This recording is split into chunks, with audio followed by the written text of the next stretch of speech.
Hello friends, Manisha cooking and ব্লগে আপনাদের একটা নতুন রেসিপিতে স্বাগত। বন্ধুরা, এখন গরমকাল, আর গরমকাল মানেই পটল, ঢ্যাঁড়স, ঝিঙে মানে আমাদের এখন 6 মাস ধরে খেতে হবে। তো একঘেয়ে পটল খেতে খেতে আমাদের বিরক্তি এসে যায়, তাই ভাবলাম আজকে একটা নতুন ধরনের পটলের রেসিপি শেয়ার করি আপনাদের সঙ্গে। তা হলো গন্ধরাজ পটল। খেতে খুবই সুস্বাদু, একদম বিনা মশলায় বলতে গেলে খেতে কিন্তু অসাধারণ হয়। গরমের মধ্যে শরীর ভালো থাকবে। তো চলুন শুরু করি। এখানে আমি এরকম গোটা গোটা পটল নিয়েছি। পটলগুলো চেঁচে নিয়েছি, গাটা খোসা কিন্তু ছাড়িয়ে নিয়ে চেঁচে নিয়েছি এবং দুদিকটা কেটে নিয়েছি। এবার ছুরির সাহায্যে এভাবে দুদিকটা আমি একটু চিড়ে নেব, যাতে পটল ভাজার সময় ফেটেও না যায়, আর ভাজা পরে নুন মশলা যাতে ভালো করে ঢোকে তার জন্য এভাবে সবকটা কেটে নেব। এবার দিয়ে দিচ্ছি একটু নুনটা আমি দিয়ে 5 মিনিট মতো মাখিয়ে রেখে দেবো, যাতে পটলের ভেতরে নুনটা ভালোভাবে ঢুকে যায়।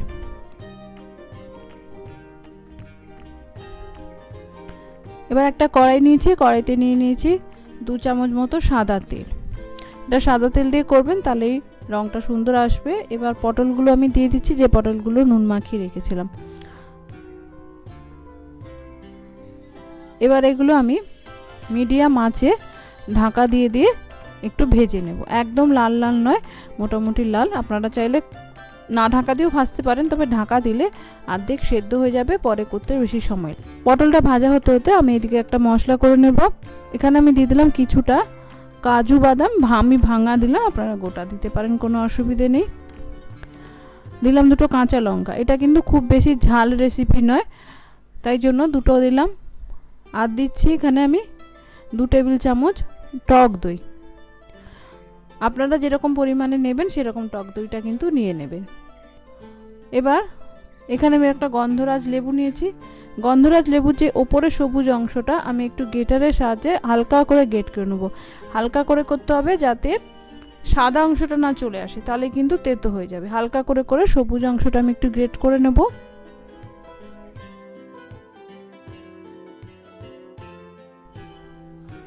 দেখুন, এবার এটা আমি পেস্ট করে নেব। এদিকে পটলগুলো কিন্তু ভাজা হয়ে গেছে লাল লাল করে। দেখুন, খুব বেশি লাল কিন্তু বললাম যে বেশি লাল করা যাবে না। বেশি লাল করলে কিন্তু আমি যে সাদা পটলের রেসিপিটা করব সেটা ঠিক মতো আসবে না। পটল কিন্তু অনেকটা সেদ্ধও হয়ে গেছে ভাজতে ভাজতে। তো এবার এগুলো আমি তেল থেকে তুলে নেব। এবার ওই পটল ভাজা তেলে আমি দিয়ে দিলাম একটু গোটা জিরে, একটা ছোট তেজপাতা, আর খুব সামান্য একটু আদা বাটা। খুব বেশি আদা বাটা কিন্তু দেব না, আর এটা সম্পূর্ণ নিরামিষ করছি, রসুন টসুনের কিন্তু কোনো দরকার নেই। আর হিং টিংও দেব না, তাহলে কিন্তু গন্ধরাজ লেবু যে সুন্দর গন্ধটা সেটা কিন্তু ঢাকা পড়ে যাবে। এবার আদাটা একটু ভেজে নিয়েছি। এবার আমি যে মশলাটা করে রেখেছিলাম সেটা দিয়ে দিলাম। এবার এটা আমি একটু মিডিয়াম আঁচে কষিয়ে নেব যতক্ষণ না তেলটা রিলিজ করছে। খুব বেশি কিন্তু আমি তেল দিইনি, দেখুন অল্প অল্প তেলটা কিন্তু ছাড়ছে। এবার এখানে আমি জাস্ট 1 পিঞ্চ একটু হলুদ দিলাম। হলুদ রং করার জন্য কিন্তু না, কিন্তু গন্ধরাজ লেবুর যে একটা সুন্দর কালার আসে সেটার জন্য। যদিও আমার একটু হলুদটা বেশি পড়ে গেল মনে হয়, আপনারা দেবেন একদম 1 চিমটে হলুদ। তো হলুদটা মিশিয়ে নেওয়ার পরে আমি মিক্সির জার ধুয়ে জলটা দিয়ে দিচ্ছি।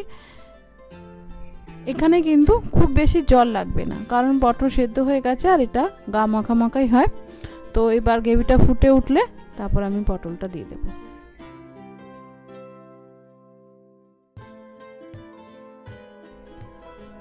দেখুন গ্রেভিটা ফুটে উঠেছে। এবার আমি ভেজে রাখা পটলগুলো দিয়ে দেব।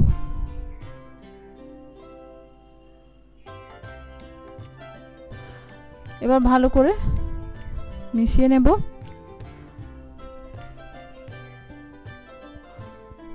এবার একটু চিনি দিয়ে দিচ্ছি আমি, কারণ এটা যেহেতু টক দই দিয়েছি আর নিরামিষ রান্না, তো একটু চিনি না দিলে কিন্তু ভালো লাগবে না।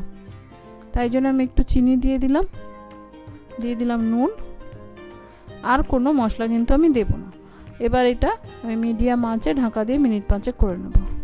দেখুন মিনিট 5 পর গ্রেভিটা কিন্তু অনেকটাই শুকিয়ে গেছে। এরকম হালকা গায়ে মাখা মাখা গ্রেভি থাকবে, সেই অবস্থাতে কিন্তু এটা গ্যাসটা অফ করে দিতে হবে।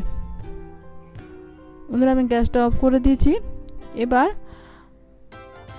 যে গন্ধরাজ লেবুটা ছিল সেইটা আমি আবার একটু সবুজ খোসাটা বা পিলটা একটু গ্রেট করে দেবো, তাহলে সুন্দর একটা গন্ধরাজ লেবুর গন্ধ থাকবে।